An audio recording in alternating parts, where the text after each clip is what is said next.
Welcome back to TheChowTimePod. It's your host, Red. I got a video today from Dating Right. Jordan Peterson calmly humbles women, saying that men and women aren't equal yet. Please take a subscribe down below. I really appreciate that. Let's get that chow. It's chow time.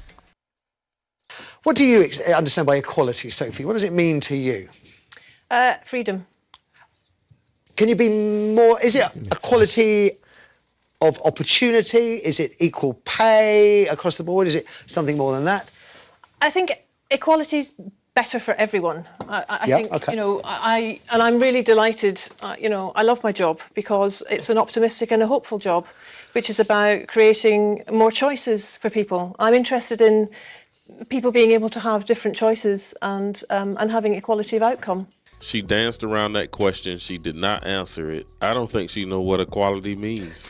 Aha, well, so you're going to have choices and equality of outcome. What if people choose different things, which is what they've been doing in Scandinavia? So the Scandinavian countries have moved more towards gender equality than any other countries, and the personality differences in Scandinavia have increased rather than decreased, and the proportion of women who are choosing STEM fields has decreased rather than increased. So as cultures become more gender neutral, the number of women who choose STEM fields decreases. What do you mean by increasing. STEM fields? So science, technology, engineering, and mathematics. So if you let men and women make their choices, what actually happens is that they specialize in different situations, and you don't get equality of outcome. Could they not have been programmed to have those views from the moment we raise them and give boys Lego and construction? No, because what happens is that as countries get more egalitarian, which means there's less programming of that sort, the differences get larger, not smaller. And the scientific data on that is... Isn't that crazy that it's society that forces people to do the things they don't want to do? That's why we have such a smorgasbord of employment and all over the places between men and women. But when you actually don't force anything, they actually even more choose to be, a nurse or an engineer for men. It's even more stark of a difference when you don't force them to, that society's been doing, to do jobs that may not be made for them or has that interest in mind. It's clear, and most of it was generated by people who have a left-leaning bias, so you can't blame it on conservative scientists. It was a shock to everyone to find that out. Sophie, I think the difference between Jordan and me is that we look at evidence and we lean towards different theories. So Jordan's theory is very much evolutionary, that there are inherent differences in men and women. Mine is very much more social role theory, if you like, and that men and women are taking on different roles due to the expectations that society puts on them. And it's interesting. Society puts on them. It's not how their body's made, how their biology's made, how their mind thinks, and what their interests are, how women enjoy dealing with other people. They enjoy gossiping. They enjoy the community. Men enjoy tinkering with toys, things, and objects. That Jordan frequently cites Scandinavian countries where they've made more, there's nowhere in the world that women are equal, but Scandinavia has made the most progress towards shared parenting, etc. Yep. That said, it's not done yet. There's nowhere in the world where this is done yet. But it's having the opposite effect that the gender equality types predicted. Opposite, not the same. And it isn't a theory, it's actually data driven by tens of thousands of surveys and the best scientific literature on the topic. It's not a theory, and I didn't come about it because of my political perspective. I looked at the data. What it showed was that as countries become more egalitarian, the differences between men and women grow. They don't shrink. So what I'm interested in is data and analysis as well. Ma'am, you're not interested in the data and the facts because he's telling you the data and the facts, but you just want to keep talking to find a way to rebuttal this man, but you're not saying anything. This woman is the definition of hearing but not listening at all. Shame, insult, guilt, and a need to be right. All roll into one package right here, guys. Is data and analysis as well, and I'm particularly interested in the ones presented, such as the ones by the University of Southern California, which discovered that change towards gender equality is actually being slowed by beliefs that are legitimizing social inequalities on the basis of sex. And I'm also interested, I mean, like Jordan, I look at the data and I look at the studies, and I'm really also very much interested in studies like the analysis that was done by the American Psychological Society, which looked at 45 analysis of whether there's sex difference over 20 years. And its conclusion. Oh, now it's over 20 years is enough time when the Scandinavian countries have been doing it for almost a longer period of time, and it's proving you wrong. But now, because this data's for 20 years, it seems to out-trump the other datas? Conclusion was that men and women are basically alike in terms of personality, in terms of cognitive ability, in terms of leadership. But what it did Me and Jordan were just like...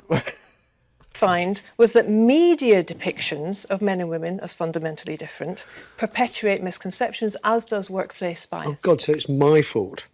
So, no, well, you're leaving soon. It's okay. Men and women actually are more the same than they are different.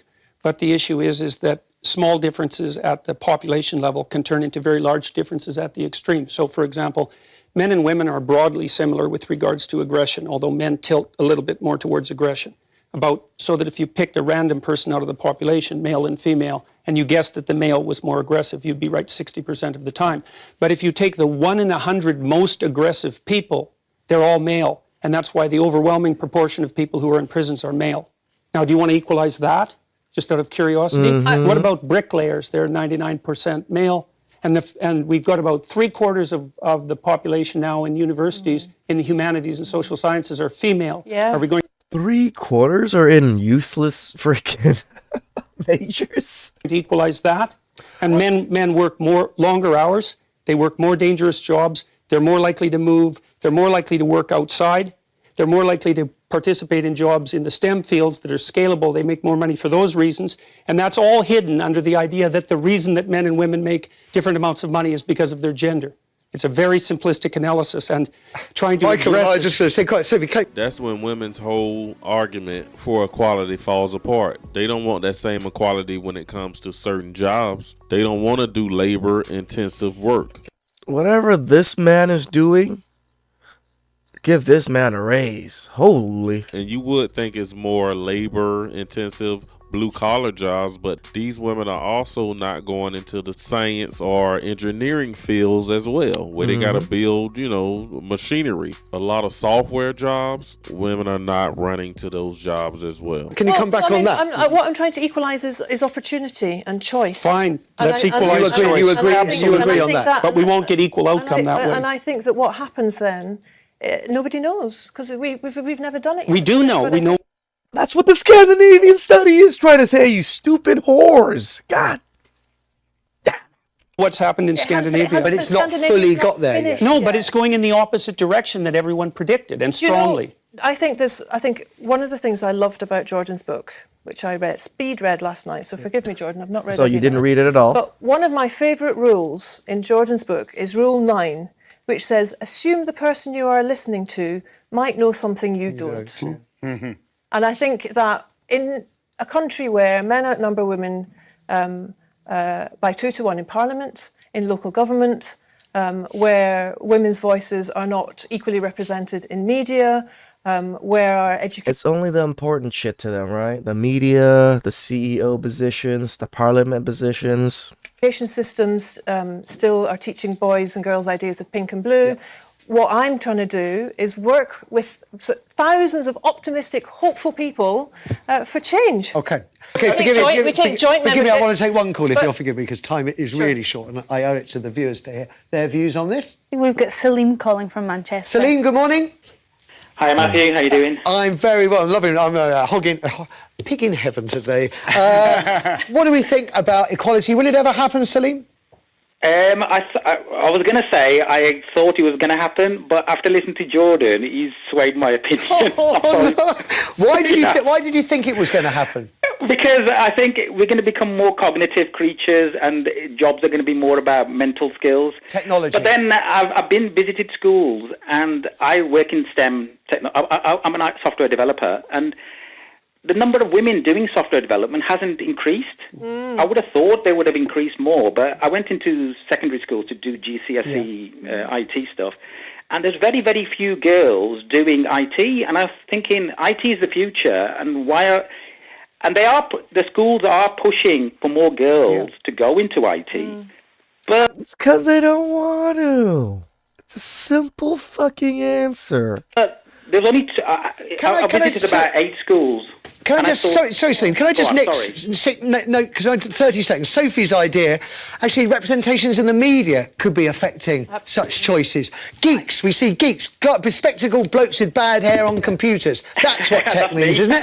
Yeah, and you're absolutely right. Why does it seem like every debate that Jordan Peterson is in, he looks like the sober guy talking to a bunch of drunk people? But I'm gonna stop the video right there. You guys drop a comment down below. Let me know what you think about this conversation that Jordan Peterson had on this show. And Shout outs to Dating Right.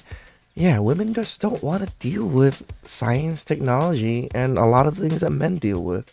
They don't want to deal with the same fields. They don't want to deal with their hands. They like talking.